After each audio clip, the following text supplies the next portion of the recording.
Maligam-gam ngayong araw, June. Oo nga eh. At kahapon sobrang init naman dito. Sobra kahapon. It was 27 degrees 27 dito. Degrees. At sabi nga dyan sa Pilipinas ay mas mainit pa. Nagbabago na talaga ang panahon. Oh, that's true. And we're using a new camera. Itong DJI Action 4 naman ang tatry natin. Kasi tinanggal ko na yung GoPro. Ang hirap i-edit pala dun. At ang ano ko lang naman dito, June, nakikita ko sarili ko, parang sobra naman akong kinis dito. Hindi naman akong kakinis. Marami akong freckles kung nakita nyo ako in real life, ha? Hindi ako ganito kakinis. Mukha lang makinis yan. But anyhow, June, kamustahin natin sila at 1st of May. Oo nga pala. Magkwento naman tayo ng experience natin past few weeks, no? For the past few weeks, we've really been quiet kasi we've really been busy aside from the fact na ako'y nagkasakit. It's taken me a little while to recover at magkaroon kami ng initiative para to get back to vlogging. Mahirap din yun, no? Galing sa sakit, no? Tapos babalik ka, parang mahirap mag-focus, no? Yes. So, sabi ko kay June, let's get back slowly at i-share pa natin yung mga experiences natin while living here in the UK. Wow! Iba na may interesado kung ano nangyayari sa amin at maraming salamat sa inyo at kayo'y nandyan para kami suportahan.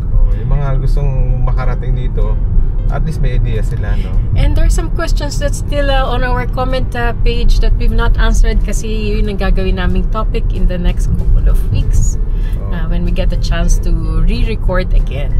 Saka talking about nakarating dito sa UK, may kwento ka ba?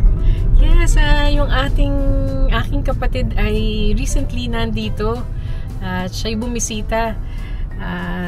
Nung time na ako'y nagkasakit, ay gusto niya talaga, they were very worried sa akin at they really wanted to see me.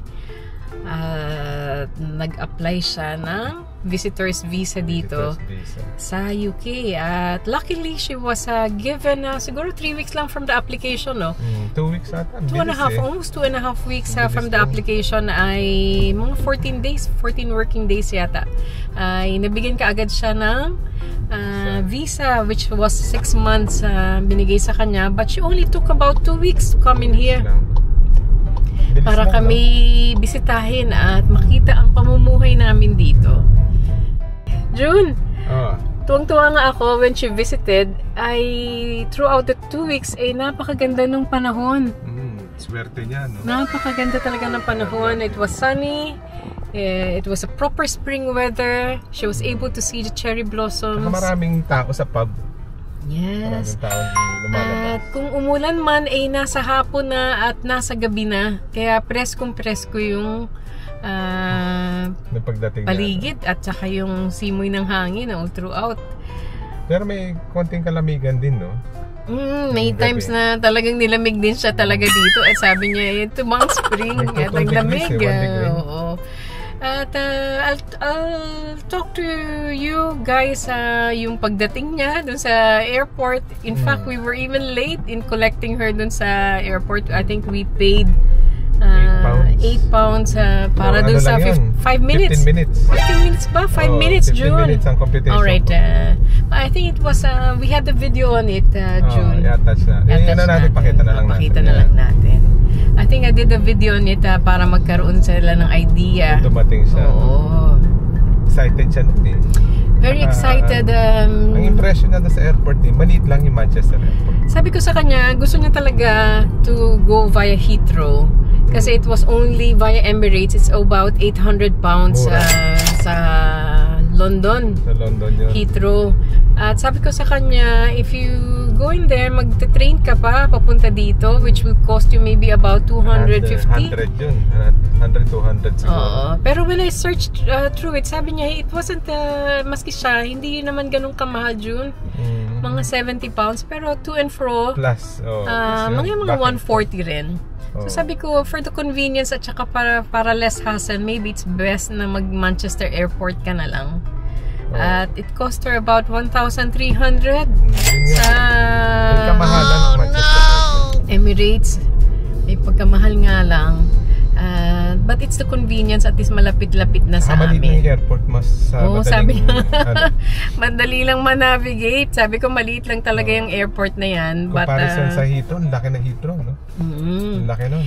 Kaya tuwang-tuwa naman siya nung dumating siya. It was a little bit emotional for both of us and for all of us. Even though we've seen her last year when we went to the Philippines para magbakasyon doon. But it was very brief. We went to Antipolo, showed us yung mga ano doon, BGC ba yun? BGC area and Antipolo area, which was good. And at the time, June was working, kaya there were days na kaming dalawa lang, and at si Ethan naman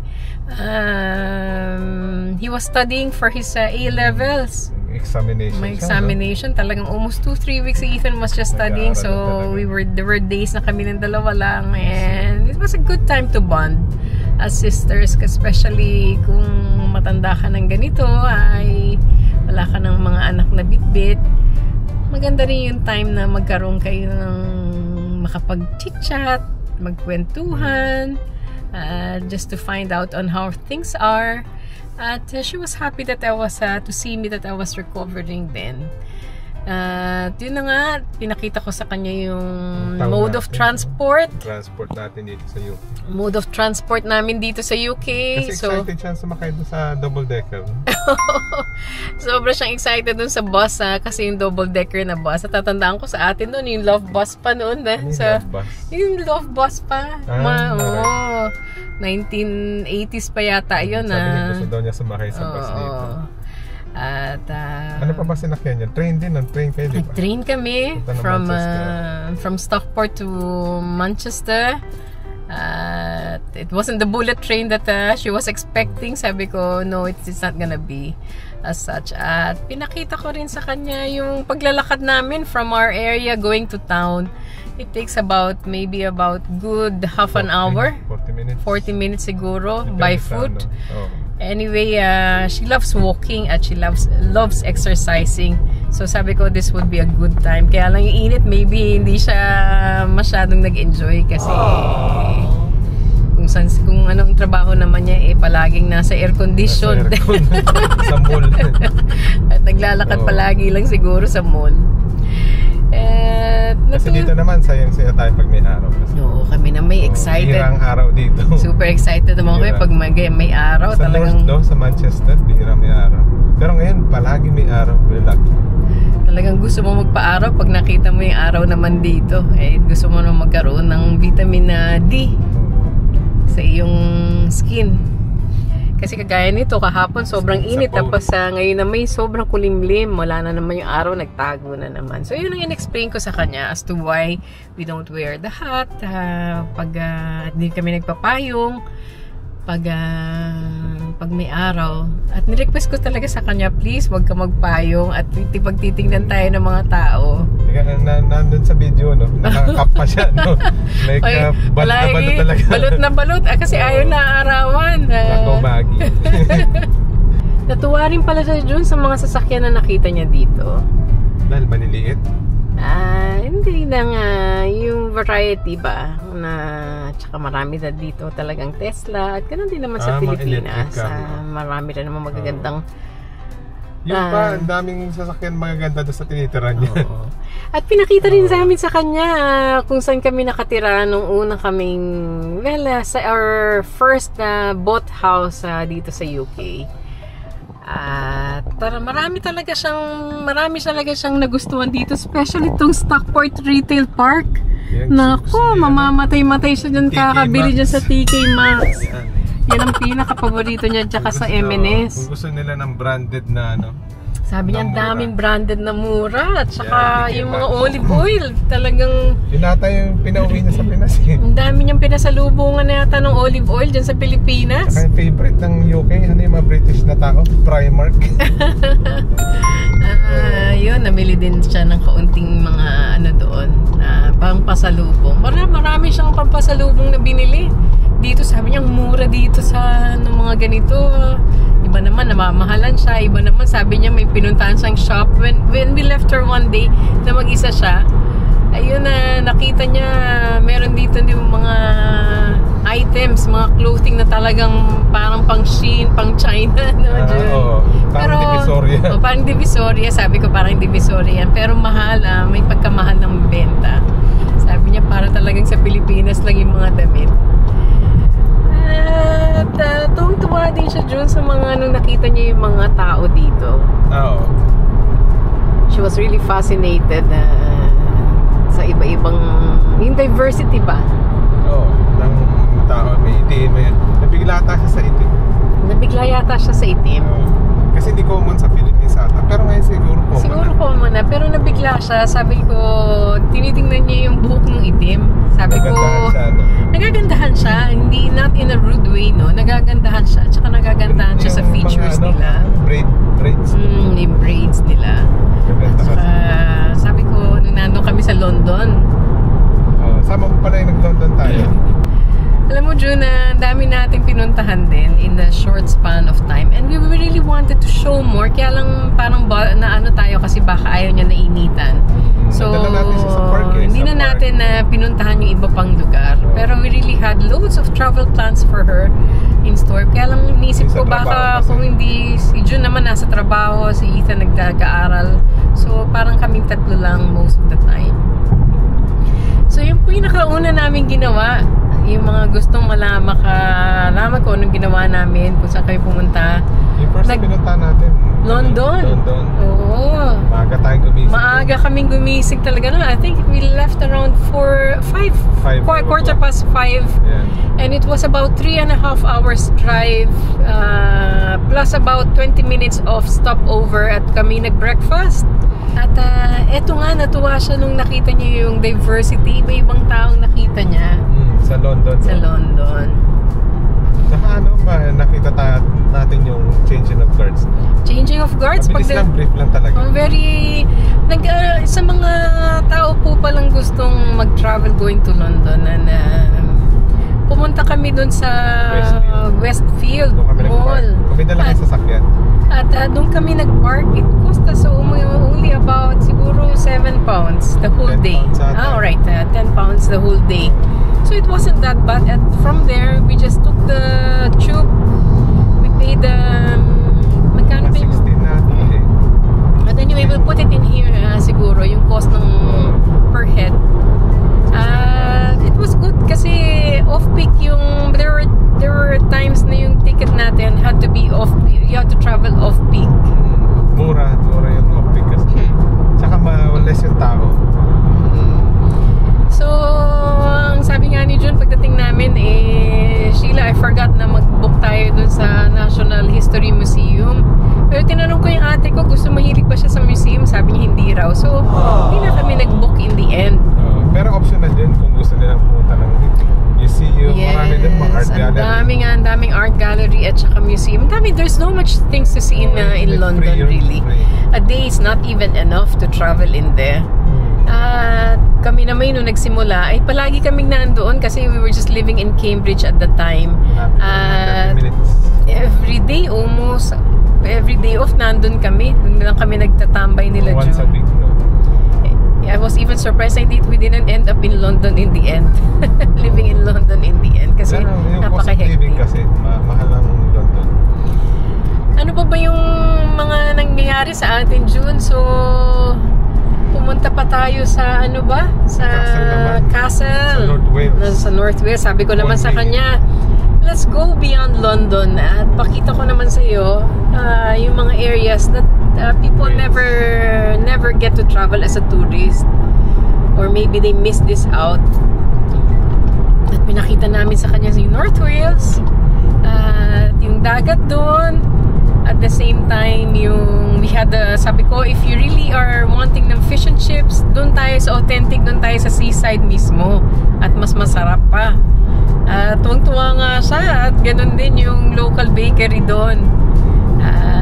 It's really nice to go beyond London because people always think pag pupunta ka ng UK, England especially, you just have to go to London, which is true. Ang daming magaganda, very iconic sites. We didn't even get to reach Harrods in the end.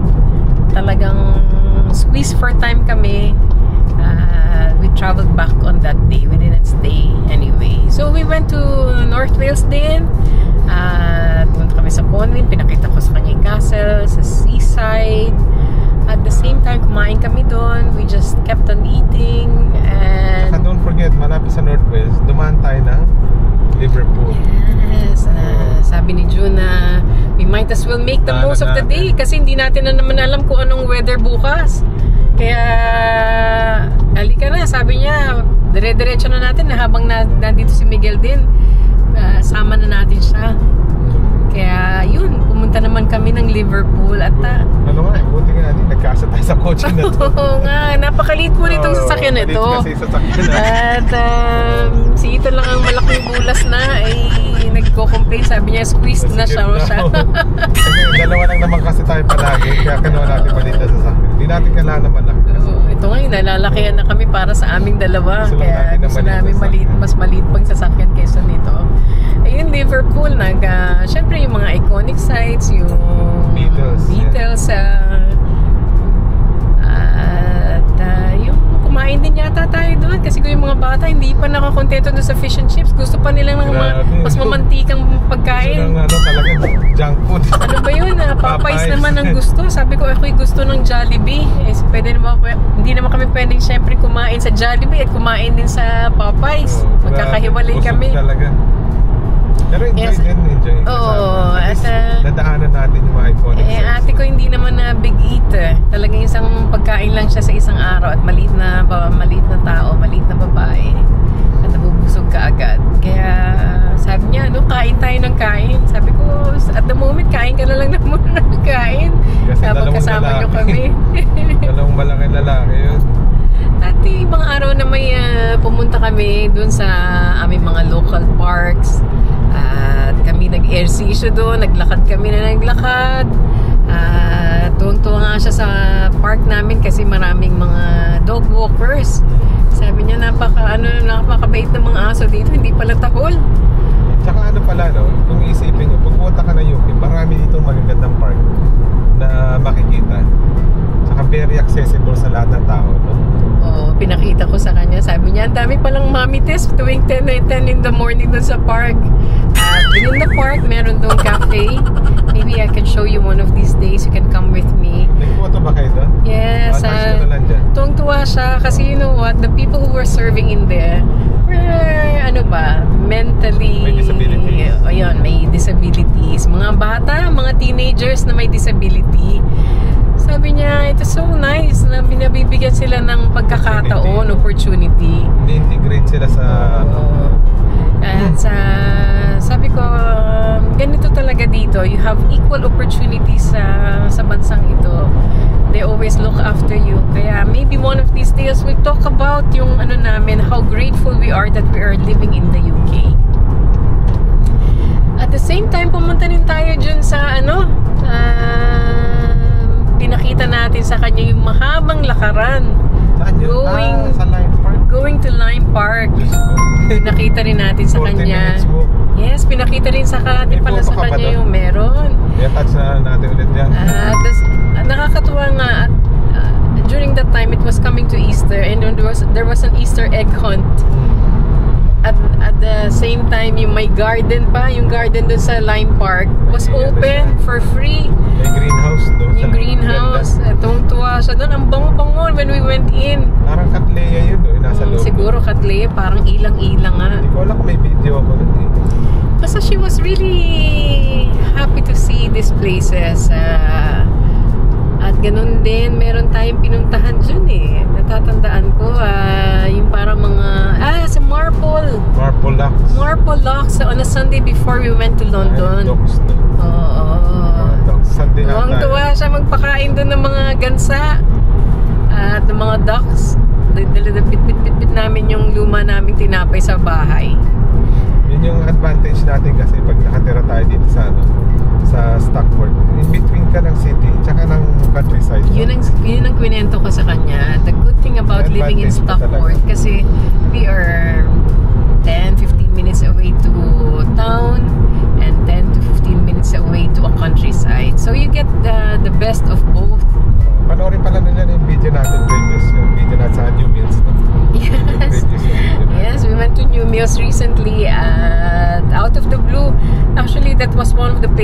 wanted to bring my sister. Kaya lang, ano siya, talagang naano sa init na... Tsaka nagre-ready na siyang pabalik kasi. Nagre-ready na rin siyang pabalik. I didn't want her to catch anything in terms of colds or cough.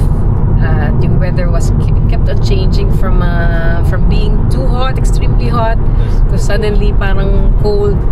At may ibang araw nga talaga siya yung naka-jacket. Sabi niya, ang lamig talaga. Tinatanong niya tayo, ano dito? Naka-t-shirt na lang. Naka-t-shirt lang tayo sa, ang ano natin, climatized tayo dito. Climatized kasi talaga tayo, June. Kaya even if the weather is about 15 or 10 degrees, naka-t-shirt na lang talaga kami kasi mainit na sa amin yun. Nakakatuwa lang kasi she came to visit us. At nakita niya yung pamumuhay natin, nakita niya yung mga bata on how they are. So ganun din, very slight interactions with Miguel kasi si Miguel only stayed maybe a day and a half sa bahay. At dinala naman kami. Pinakita ko rin po pala sa kanya ang charity shops. Marami dito. Charity shop dito.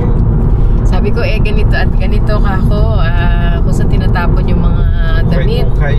At the same time, yung ibang damit niya pabalik ng Pilipinas, hindi niya na naibitbit kasi sa dami ng mga pasalubong na binili niya, mga panlamig niya di na nagkasya sa maleta. Yun na may timing may nag-drop off sa atin ng bag at yun na may for charity to support yung mga